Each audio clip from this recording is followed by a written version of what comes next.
अखिल भारतीय किसान सभा के यहाँ पश्चिम चंपारण के जिला सचिव हरिंदर प्रसाद जी,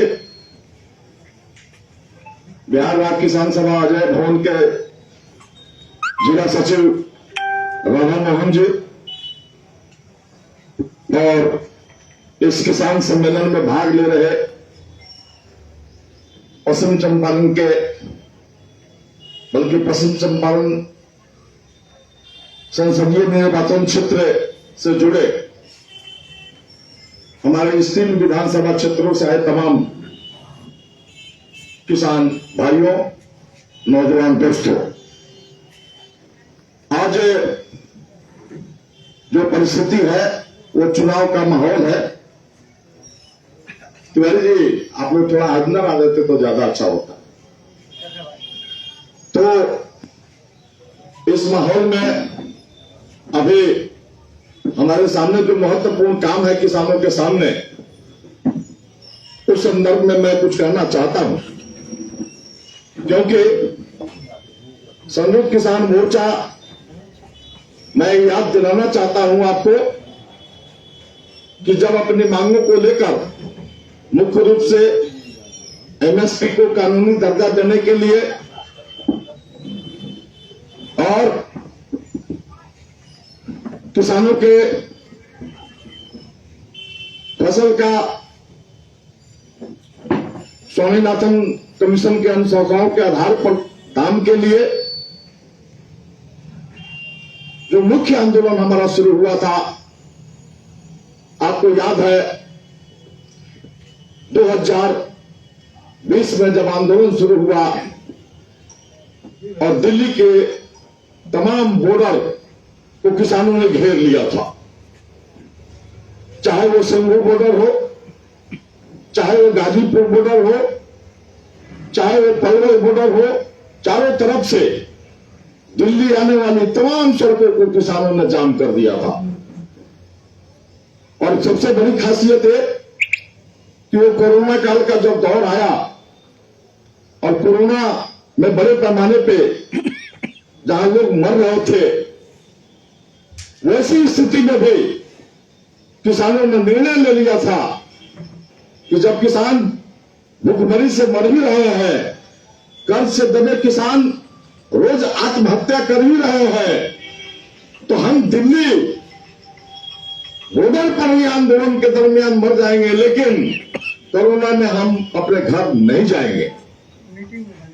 और यह देखा गया कि पूरा कोरोना काल में हमारा आंदोलन चलता रहा और 13 महीने तक किसानों का ऐतिहासिक आंदोलन चला, जिसका मुख्य उद्देश्य था कि देश के प्रधानमंत्री नरेंद्र मोदी ने देश के कारपोरेट जो बड़ी बड़ी कंपनियां हैं, उनके हाथों में किसानों का जमीन दे देना चाहते थे। जिस तरीके से देश के सार्वजनिक सारे उपकरणों को उन्होंने बेच दिया, बड़े बड़े उद्योगपतियों को, पूंजीपतियों को, कारपोरेट जगत को दे दिया। रेल हो, चाहे हवाई जहाज हो, बीएसएनएल हो, चाहे रांची हेवी इंजीनियरिंग हो, बोकारो हो, सारे के सारे जो उपक्रम थे सरकारी, सभी को बेच दिया। और उसके बाद उनकी बारी थी कि हम किसानों का जो आंदोलन है, किसानों का जो जमीन है, उन जमीनों को कारपोरेट के हाथों में दे दें। और यही कारण था कि उन्होंने 3 काले कानून लोकसभा में पास कराए थे।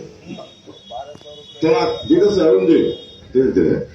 तो जो 3 काले कानून उन्होंने पास कराया, वो कानून काला कानून था, जिसमें जमीन किसानों का जो था वो कारपोरेट के हाथों दे देने के उसमें प्रावधान थे। और उस तीनों काले कानून के खिलाफ किसानों का आंदोलन शुरू हुआ था। आपने देखा आंदोलन का तौर जो बढ़ता गया था, आंदोलन जितने मजबूती के साथ आगे बढ़ता गया, यह आंदोलन अब दुनिया के हर देशों में इसकी चर्चा होती चली गई। किसान हिंदुस्तान के जो आंदोलन कर रहे हैं अपनी मांगों को लेकर, तो स्थिति क्या थी?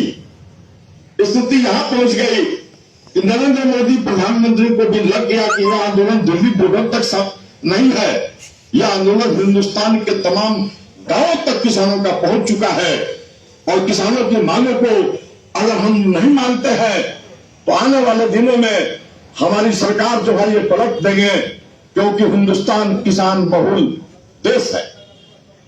भयभीत होकर डर से प्रधानमंत्री नरेंद्र मोदी ने तीनों काले कानूनों को वापस कर दिया था और किसानों से कहा कि आप जिससे आप चाहते हैं, हमने तीनों काले कानून को वापस कर दिया, अब आप आंदोलन समाप्त करके अपने घर जाइए और हम आपका जो मांग है एमएसपी को कानूनी दर्जा देने, स्वामीनाथन कमीशन के अनुशंसाओं को लागू करने, किसानों को कर्ज से मुक्त करने, जो भी आपकी मांग है हम इसको पूरा करेंगे।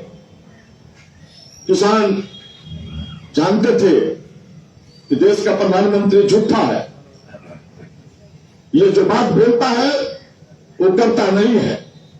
इसने देश में कहा था 2014 में चुनाव में कि हम 15-15 लाख रुपया तमाम लोगों के खाते में डाल देंगे और जीरो बैलेंस पर तमाम लोगों को कहा कि खाता खुलवा लीजिए।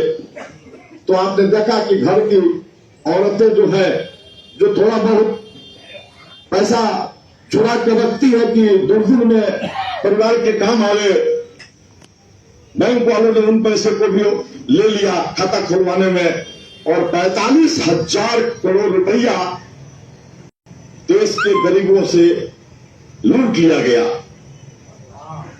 यह स्थिति उस समय थी। इसी तरीके से 2019 में कहा था नरेंद्र मोदी ने कि 2 करोड़ नौजवानों को हम प्रति साल रोजगार देंगे और किसानों की आमदनी 2022 तक हम दुगुनी कर देंगे। यह वादा किया। किसानों ने देखा कि एक भी वादा इसने पूरा नहीं किया, इसलिए इसके आश्वासन पर हम अपना आंदोलन समाप्त नहीं करेंगे।